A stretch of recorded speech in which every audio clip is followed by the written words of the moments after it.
Um forte abraço a você, telespectador amigo da TV Cidade, TV Saber no ar. Hoje vamos falar sobre controle das emoções, como alcançar o equilíbrio emocional das pessoas através da terapia de reprocessamento generativo. Vamos falar hoje com Monique Spironelli, terapeuta emocional especializada em TRG. Monique, muito obrigado pela sua presença, seja muito bem-vinda. Obrigada Gil, pela oportunidade, pelo espaço, um prazer estar aqui com você. Prazer todo nosso, Monique. Monique, TRG, terapia de reprocessamento generativo. Do que se trata? Um nome diferente, né? Isso. Normalmente abordado. TRG, essa sigla vem da terapia de reprocessamento generativo, assim como você falou. É uma terapia breve, focada e orientada em busca de resultados. Diferente de outras terapias que a gente aborda mais a parte da fala, é uma terapia que a gente faz um reprocessamento da nossa história, das nossas emoções, das dores, traumas, marcas, feridas emocionais que a gente carrega até hoje, Gil, e que nos impacta ainda nos dias de hoje. E como efeito looping, parece que a gente está repetindo. Então, por isso que vem esse termo reprocessamento, porque a gente reprocessa as dores que a gente já viveu para fazer esse descongelamento emocional que a gente continua vivendo.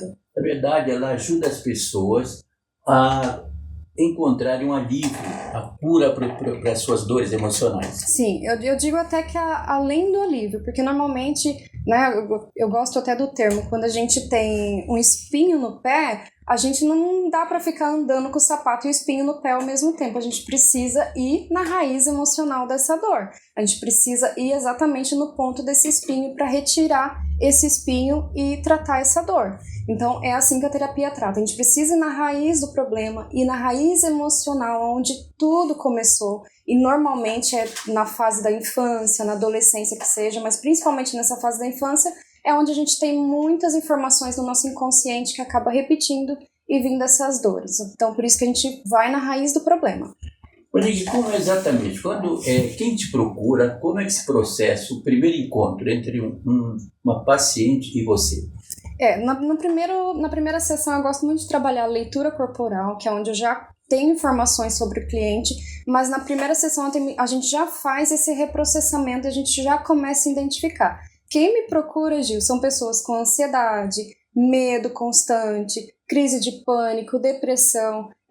Temos temas específicos como medo de dirigir, medo de falar em público, abusos. Eu tenho muitos casos, muitas clientes com casos de abuso.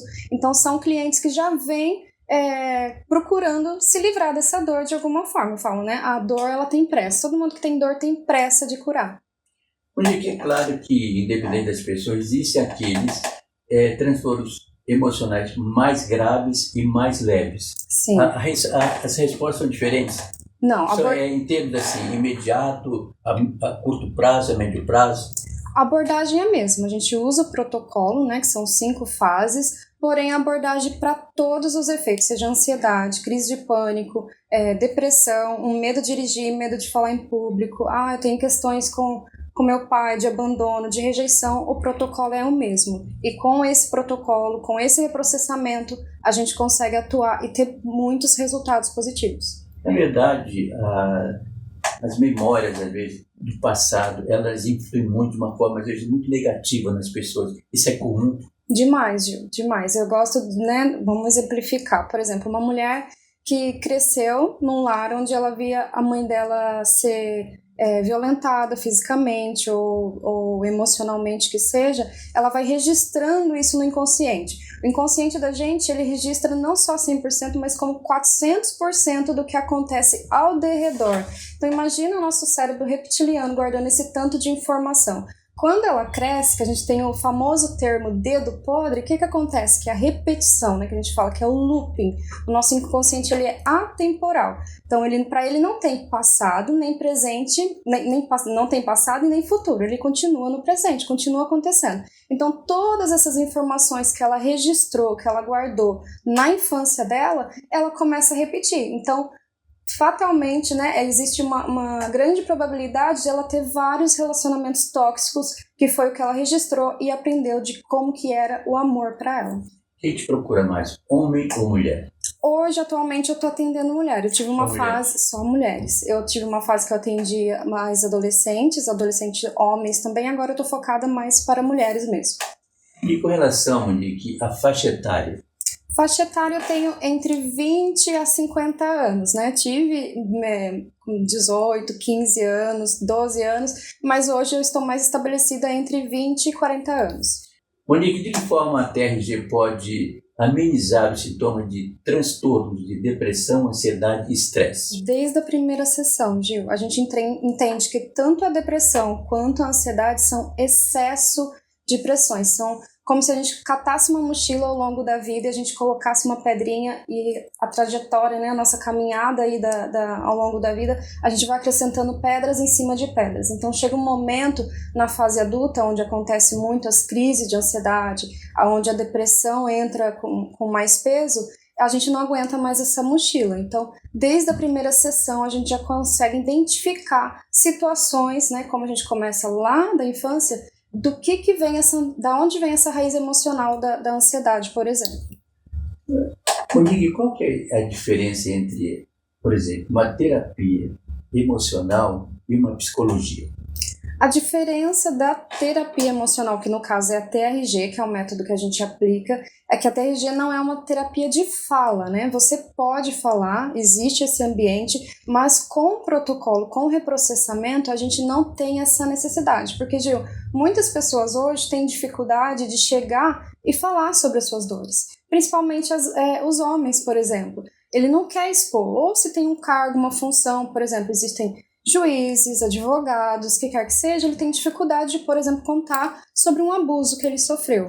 Então, a diferença hoje da parte da psicologia e da parte da TRG é que a gente não trata como principal a fala, e sim o reprocessamento. Aplicando o reprocessamento, o protocolo, a gente consegue trazer resultados reais desde a primeira sessão e a gente não fica só na fala, porque a fala é importante colocar para fora, mas a gente entende que a gente precisa ir na raiz do problema. Essa é a questão, ir na raiz. Você fala que a fala não é o essencial tão somente. Não é. O que acompanha? O que acompanha isso? O que acompanha a gente ir lá na dor, aonde aconteceu.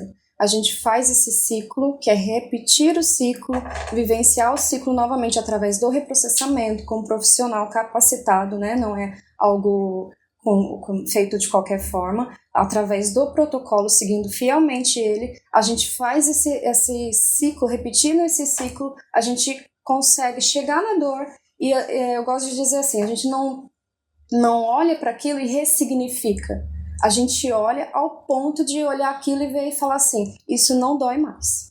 Então não é ressignificar, é não doer mais. Isso não me machuca ou não me paralisa ou não me congela ao ponto que me congelava antes. Na verdade, quando você fala raiz, é um ponto muito dolorido nas pessoas. Exatamente. De uma forma geral, as maiores dores realmente em muitos casos, o passado muito violento, o passado Sim. muito triste, entendeu? E muitas pessoas têm dificuldade para falar a respeito. Sim, demais.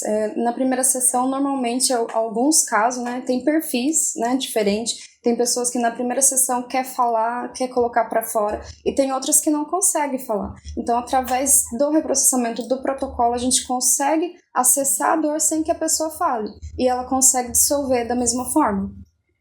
A TRG ela se resume em emprego de 5 etapas fundamentais. Seria a cronológica, a somática, a temática, o futuro e a potencialização. Gostaria, por favor, que você falasse o que isso é, cronologicamente falando, o que é. Então, são 5 fases, né? Então, a gente começa com esse cronológico, que é da sua idade, de quando você nasceu até a fase de hoje, até a idade atual. A gente faz o reprocessamento por fases, então, por exemplo, de 0 a 10 anos, depois de 11 a 15 anos, então vai fazendo de forma cronológica, né, do seu tempo. O somático a gente faz junto com o cronológico, que é onde acontece as informações que foram registradas no seu corpo. Porque hoje tem muitas dores que a gente carrega, muitas enfermidades. Eu sou prova viva disso, né? Desde os 6 meses de idade eu carreguei uma dermatite atópica, por exemplo, e fui descobrir que isso era emocional. Então, através do reprocessamento cronológico, do somático, a gente começa a identificar quais dores estão registradas em você. E pessoas, por exemplo, perfil mais oral, que a gente chama na leitura corporal, ela tem essa capacidade de registrar muita informação no corpo. Então, quando a gente faz o reprocessamento, às vezes ela tem uma dor na barriga enquanto está reprocessando, ela tem um enjoo, ela tem uma dor de cabeça, ela tem um formigamento. O que é isso? É uma informação emocional, um trauma emocional registrado no corpo dessa pessoa, que é o somático que a gente trabalha na segunda etapa. Quer dizer, essas reações diversas do corpo da pessoa, independente do seu passado, você tem uma técnica para cada um? Para cada um, sim. Desde o reprocessamento, ou se você carrega, por exemplo, Gil, uma enfermidade como era a minha, dermatite atópica, carreguei desde os 6 meses até aos 30, eu carreguei isso e fui identificar que era emocional. Então a gente pode abordar isso e não prometendo uma cura disso, né? Deixar muito bem registrado. Existem enfermidades, sim, precisa de acompanhamento, mas existem as enfermidades emocionais que a gente precisa olhar para esse campo também. E aí, através do reprocessamento, você pode identificar se isso está tendo uma alteração ou não. Essa dermatite, explica um pouco mais sobre ela. Dermatite era uma alergia exposta, né? Isso. Eu tive essa coceira extrema ao longo da minha vida, até os 30, né? Pelo corpo inteiro. E aí, quando eu identifiquei, né, na raiz emocional da minha alergia, era a rejeição. Então, eu não tenho o meu pai, né, como acompanhando a minha vida, como aprovação, como registro, e eu carregava isso como, já passou, já não sinto mais, isso não me dói mais, tanto faz, tanto fez, e esse era o sentimento que eu tinha, de indiferença. E quando eu olhei para isso, eu vi que era o pior sentimento que eu poderia ter, de indiferença, porque eu não estava reconhecendo que eu tinha raiva, que eu tinha saudade, que eu tinha vontade de ter pai do meu lado. E quando eu identifiquei isso, literalmente eu fui curada. Como é que você define o medo nessas pessoas? Em que sentido? Me perdoe. Por exemplo, você está falando da raiz de cada um. O medo seria o que está mais enraizado nas pessoas que te procuram? Não.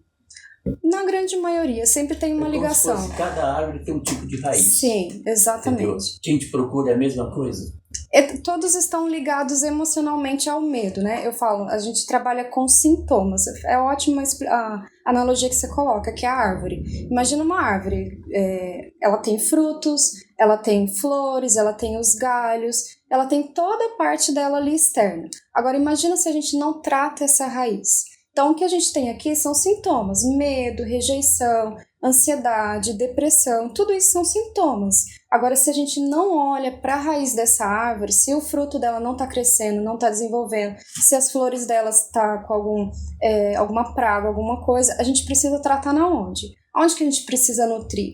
Na raiz dela. Então, quando a gente trata essa raiz, quando a gente olha para as questões da infância, que é a base principal, eu sei que tem muita gente que tem medo de olhar para essa fase, mas quando ela faz esse mergulho, ela vê e eu tenho certeza que inevitavelmente ela vai falar, é a melhor coisa que eu fiz. Por que eu não fiz isso antes? De olhar e fazer esse trajeto aí de autoconhecimento. Além do autoconhecimento, é de olhar e falar, isso não me congela mais, isso não me trava mais, não é um impeditivo de eu avançar onde eu preciso avançar. Com relação à etapa temática. A temática, Gil, como o cliente ele já vem com o objetivo, né? Então, por exemplo, tô com problema no meu casamento, ou é com relação à ansiedade, no temático a gente aprofunda mais esse objetivo do cliente. Além de fobias, né? Pode ser medo de inseto, ou medo de dirigir, ou medo de falar em público, é na parte do temático que a gente aborda essas questões. Com relação ao futuro. E é um grande diferencial também na TRG, porque normalmente as outras terapias não trabalham esse medo do futuro. Quem tem medo do futuro? Todos hoje, praticamente, né? Nossa, como que vai ser? Como vai ser minha vida? E inevitavelmente a gente fica sempre com um pensamento mais negativo, sempre pensando que vai dar errado, que não vai dar certo, alguma coisa ruim vai acontecer. E nesse método futuro é onde a gente aborda os seus principais medos do futuro. Com relação à etapa potencialização. A potencialização, a gente fala que é a cereja do bolo, porque ali a gente vai desenvolver, te ajudar na sua visão do futuro, mas de forma positiva, potencializar as suas capacidades, aquilo que você quer desenvolver, qual é a sua visão, né, a sua imagem para o futuro, a gente consegue trabalhar e potencializar na etapa da potencialização.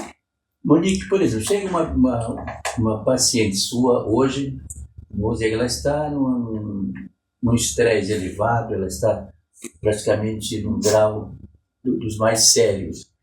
Você, em quanto tempo, independente dessa raiz que você fala tanto, quanto tempo ela consegue ter um retorno melhor?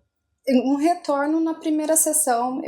Todos os clientes que eu já tive até hoje, Gil, não tenho uma que não fala, não tive algum resultado na primeira sessão. Na primeira sessão, ela consegue já identificar raízes das questões dela, dos traumas, das dores dela, e também ela consegue trazer um equilíbrio emocional melhor para a vida dela já para os próximos dias. Quer dizer, ela sai a autoconfiança aos poucos. Sim, isso vai aumentando a autoconfiança, a autoestima dela. A gente não aborda a autoestima, a gente não aborda o autoconhecimento, mas isso acontece naturalmente com o reprocessamento. O reprocessamento ele vai gerando um amadurecimento emocional na pessoa. Então, inevitavelmente, isso vai acontecendo. A autoestima melhora, a autoconfiança, a fala dela, o jeito dela se colocar para o mundo já não carrega mais aquele medo de falar. Na verdade, as mulheres, dizem que as mulheres é um sexo frágil. Você concorda com isso? Frágil? Não concordo. Eu acho que a gente é um sexo muito forte, porém vulnerável. Na verdade, é claro que a mulher jamais é um sexo frágil, mesmo porque a posição da mulher hoje em dia, nos setores do mundo inteiro, independente do ramo, entendeu? Da sua atividade, a mulher realmente cresceu muito. Mas a gente sabe também que ela é muito atingida. Sim. Entendeu? Você que atende diariamente várias pessoas, como é que se deve esses ataques? Eu acredito que hoje a mulher tem uma questão que eu gosto de falar desse termo assim, síndrome da salvadora. A mulher carrega muito isso, né, desde a sua infância, principalmente se ela cresceu num ambiente que ela precisou ser a salvadora, onde ela precisou se adaptar, onde ela precisou cuidar dos irmãos, onde ela precisou até cuidar dos pais, em alguns casos a gente tem isso. Então ela vem desse ambiente que precisa salvar todo mundo, precisa fazer por todo mundo, e às vezes ela não faz por ela mesma. Então, por ela fazer para todo mundo, ela carrega muitas emoções, eu não gosto de dizer o termo negativo, mas desconfortáveis, porque ela guarda ali, ela não dissolve. E aí a gente vai vendo um efeito pressão em cima de pressão. Por isso que ela acaba se tornando a mais frágil aí. Qualquer ambiente que ela percebe, né, que o inconsciente dela identifique algo parecido do que ela viveu ali na infância, é um escape para vir algum gatilho aí, de repente ela chegar num ponto mais de estresse, de crise, de grito, qualquer ambiente que seja. Em relação a ambientes, dentro das suas pacientes, quais são os ambientes mais assim, visados? Por exemplo, tem um ambiente familiar, um ambiente profissional, um ambiente, vamos dizer, escolar. Qual desses são mais comuns? Profissional, você diz. No ambiente, o que me chega profissionalmente, isso. Eu estava fazendo esse estudo, né, dos levantamentos dos meus atendimentos, e eu tenho uma alta demanda de professoras, por incrível que pareça. Professoras. E a que se deve isso?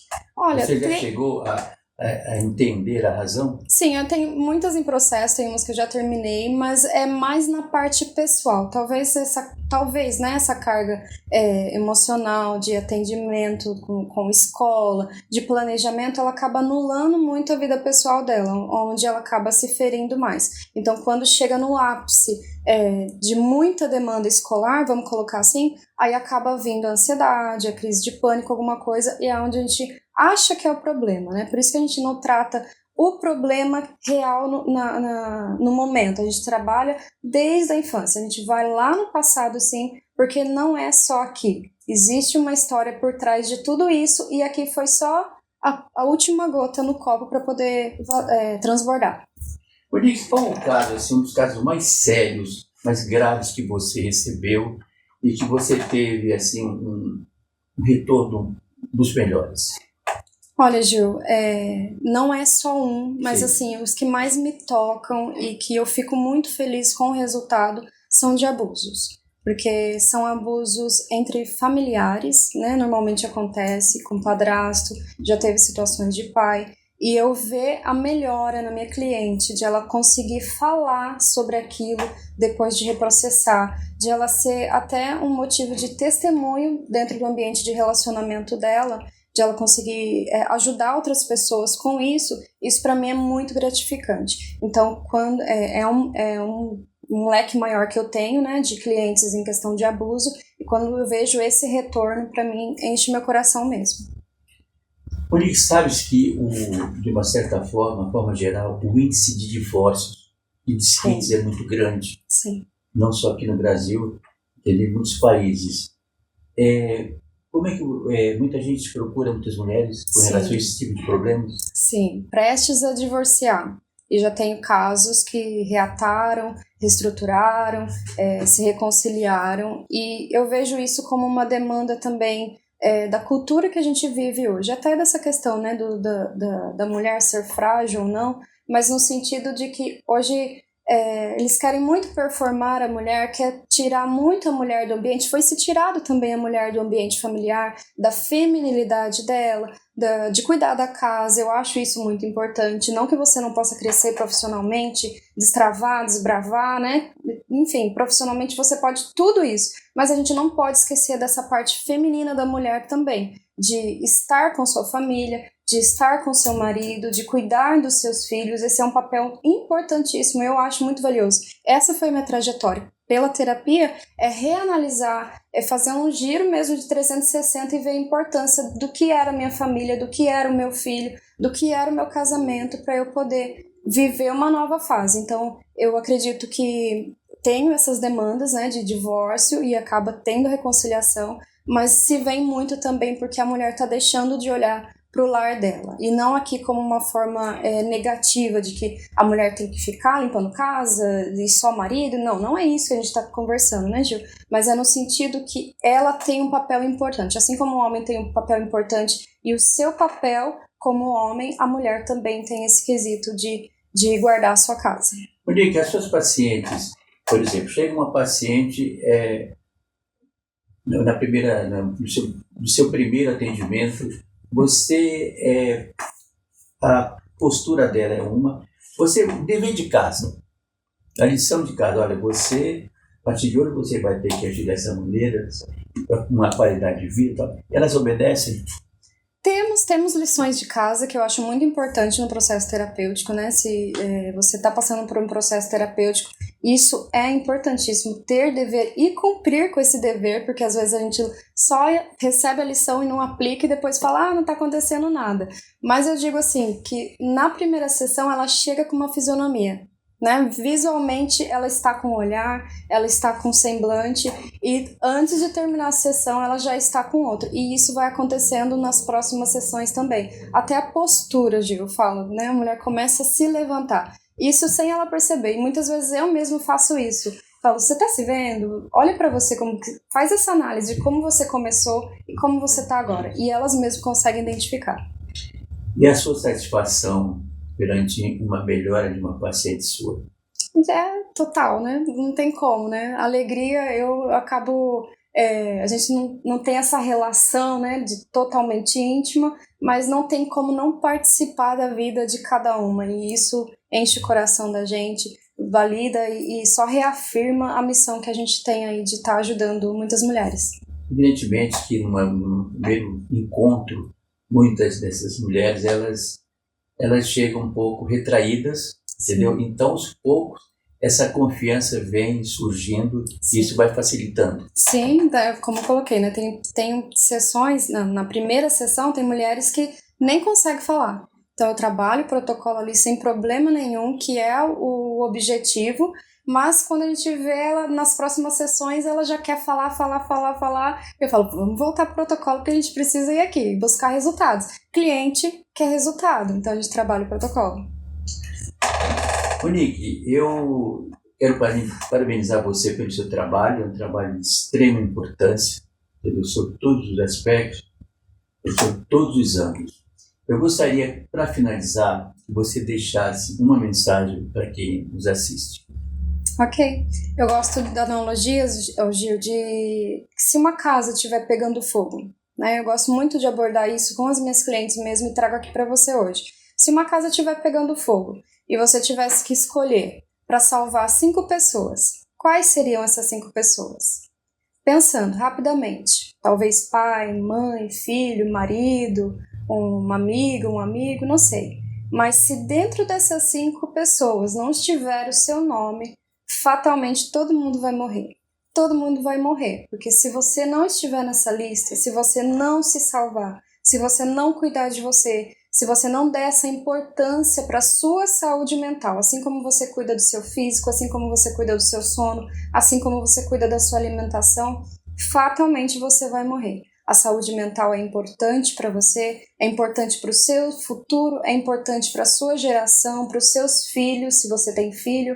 Isso você traz um desbravamento, né? Você traz um descongelamento geracional. Quando você avança, quando você vence, as suas próximas gerações também avançam e vencem.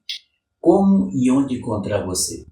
Pode me encontrar no Instagram, Monique_terapeuta.trg. Você pode encontrar mais informações lá, conhecer um pouquinho mais do meu trabalho. O principal está lá.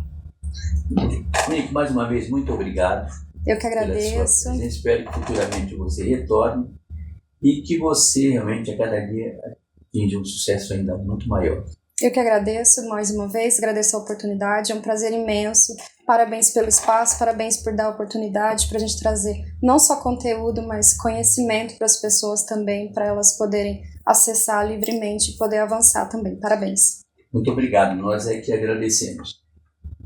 Conversamos com a terapeuta emocional Monique Spironelli, terapia do reprocessamento generativo. Uma prática importante que vocês ouviram e coloquem em prática e procure pela Monique, caso você tenha algum problema.